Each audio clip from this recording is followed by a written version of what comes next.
अभी जो सवालात आपके सामने रखे गए वो ऑनलाइन थे और अब हम ऑफ़लाइन सवाल यानी आपका सवाल लेने जा रहे हैं। सिस्टर रेहाना बेगम जो कि हाउस वाइफ हैं, सलाम करती हैं। अस्सलामु अलैकुम वरहमतुल्लाहि वबरकातुहू। मैम, मेरा सवाल है कि आजकल मेरे बेटे शादी के बाद सिर्फ़ अपनी वाइफ की ही सुनते हैं, चाहे वाइफ उनको गलत काम का हुक्म करें, और माँ जो उन्हें पाल पोस कर बड़ा करती है उनका उन्हें कुछ ख्याल नहीं रहता। यहाँ तक कि अलग रहने की नौबत आ जाती है। मेरी समझ में ये नहीं आता कि शादी के बाद बीवी इतनी इम्पोर्टेंट क्यों हो जाती है कि बाकी रिश्तों की कोई अहमियत ही नहीं रहती, सिर्फ हम और मेरी बीवी, माँ की कोई इज्जत ही नहीं रहती। बहुत दर्द में डूबा हुआ सवाल है। बहन का सवाल है कि बेटे शादी के बाद माँ का ख्याल नहीं रखते और बीवी ही सब कुछ हो जाती है, और क्या माँ की कोई वैल्यू नहीं रह जाती निकाह के बाद? क्या माँ के कुछ हुकूक नहीं रह जाते? ऐसा क्यों है?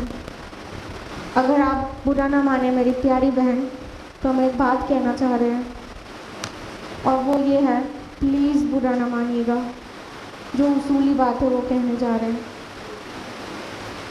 ऐसा शायद इसलिए हो कि आपके साहबजादे को आपने बचपन से कुरान की तालीम नहीं दी। अगर कुरान उसके अंदर छुपाया होता तो उसे पता होता कि अल्लाह ताला वालिदैन के बारे में क्या कहते हैं।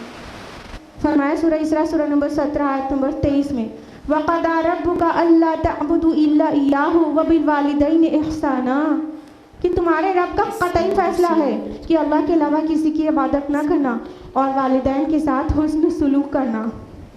बात कंटिन्यू होती है कि अगर वो तुम्हारे दरमियान बूढ़े हो जाएं, उनमें से कोई एक या दोनों, तो अपने तवाज़ो के बाजू उनके आगे झुकाए रखना और उन्हें उफ भी मत कहना।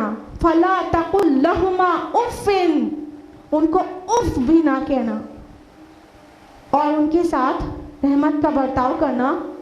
और आयत नंबर 24 में है, और अपने रब से ये दुआ करना कि ऐ मेरे रब, इन पर रहम कर जिस तरह इन्होंने रहमत से मुझे पाला जब मैं छोटा सा था। रब्बिरहमहुमा कमा रब्बयानी सगीरा। तो अगर हमने अपने बच्चों को बचपन से कुरान की रोशनी में पाला होता तो शायद कि यह नौबत ना आती, और उसे पता होता कि उसके रब का क्या फरमान है वालिदैन के मुतालिक। रही बात कि उसके बाद भी कुछ भाई हमारे बीवियों के होके रह जाते हैं और वालिदैन की बात नहीं मानते, तो उन्हें चाहिए अब भी पलटें वो अल्लाह की तरफ और अब भी हुकूक को पहचानें, और वालिदा का जो हक़ है वो पूरे इंसानों में किसी का भी नहीं है सिवाय रसूल के। अल्लाह के रसूल सल्लल्लाहु अलैहि वसल्लम ने फरमाया, सही बुखारी किताबुल अदब की हदीस है, कि जब कोई शख्स आए और कहने लगे या रसूलल्लाह मेरे हुस्न सुलूक का सबसे ज़्यादा मुस्तहिक़ कौन है, तो आप सल्लल्लाहु अलैहि वसल्लम ने फरमाया तुम्हारी माँ। बोलो उसके बाद कौन? फिर फरमाया तुम्हारी माँ। पूछो उसके बाद कौन? फरमाया तुम्हारी माँ। पूछो उसके बाद कौन?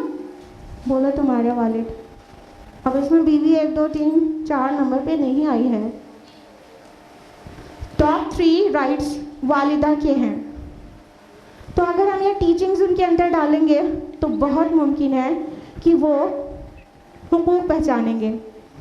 रही बात, कुछ साइकोलॉजिकल चीज़ें भी होती हैं जिनको अवॉइड नहीं करना चाहिए। एक तो ये हो जाता है कि जब निकाह होता है किसी का, तो जो माँ होती है उससे पहले तक उसके जहन में रहता है कि ये मेरा बेटा है, ये मेरा बेटा है, और उसकी फुल फ्लेज अटेंशन बेटे की तरफ रहती है, और बेटे की अटेंशन अपने लिए सिर्फ चाहती रहती है, और यही होता भी रहता है। लेकिन जब एक बीवी घर में आ जाती है बेटे की, और ऊपर से वो जवान भी है और खूबसूरत भी, तो जब उसके जो उसका टाइम है और अटेंशन है वो शेयर होती है, तो माँ अगर वो गलत नहीं भी हो तो भी डिमोरलाइज हो जाती है।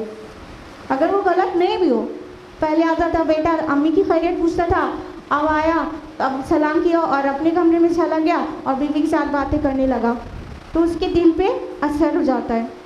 तो वो चाहती है कि मैं पहले अटेंशन का मार्कस थी और अब ये कौन आ गया, जिसकी वजह से वो समटाइम्स बहू के साथ कुछ वही दिली हालात का सही ना होने की वजह से, अंदर का जो मौसम ख़राब हो जाता है, उसकी वजह से उसकी ज़ाहिरी अमल में कई गड़बड़ियाँ पैदा हो जाती हैं, जिसकी वजह से नई आई बहू वो सोचने लगती है मेरे साथ ऐसा करिए तो मैं क्यों पीछे रहूं, क्योंकि वो जो आई है ना वो भी ये देख के नहीं लाई गई है, प्लीज़ माफ़ करिएगा, स्पेसिफिक नहीं बोल रहे, जनरल बोल रहे हैं, वो भी ये देख कर नहीं लाई गई थी कि उसके अंदर दीन है कि नहीं।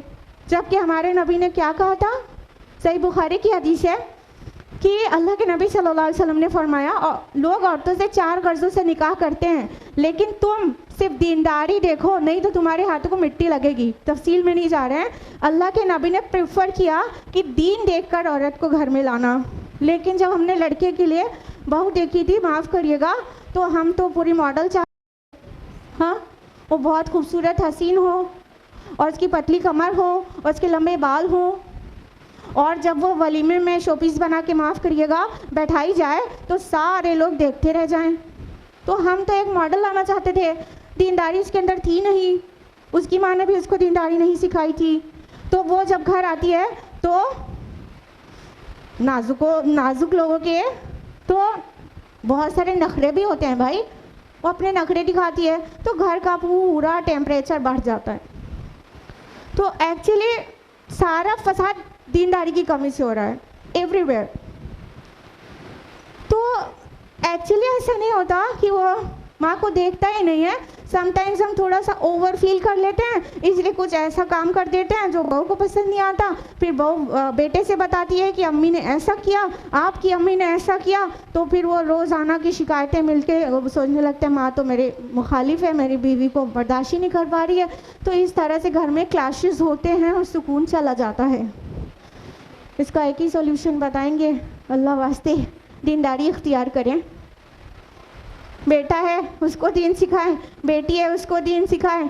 बेटा दीनदार होगा तो बहू आएगी तो उसे पता रहेगा वालिदैन के हुकूक और ज़्यादा हैं, बीवी की भी अपनी जगह है, लेकिन उसे सबका सही जगह पता होगी, वो बैलेंस करने में कामयाब रहेगा। और हम दीनदारी देख कर लड़की लेके आएंगे तो वो भी हुकूक को पहचानती होगी और कभी आड़े नहीं आएगी शौहर के कि तुम मम्मी के पास क्यों बैठे थे इतनी देर तक, वो ये नहीं कहेगी कभी भी ना।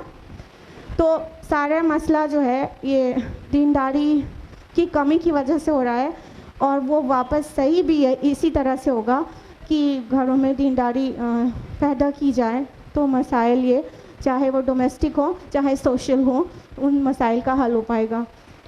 आपको मेरी कोई बात बुरी लगी हो तो हम बहुत माजरत चाहते हैं, उम्मीद है आपको जवाब मिल गया होगा। जज़ाकल्लाहु खैर।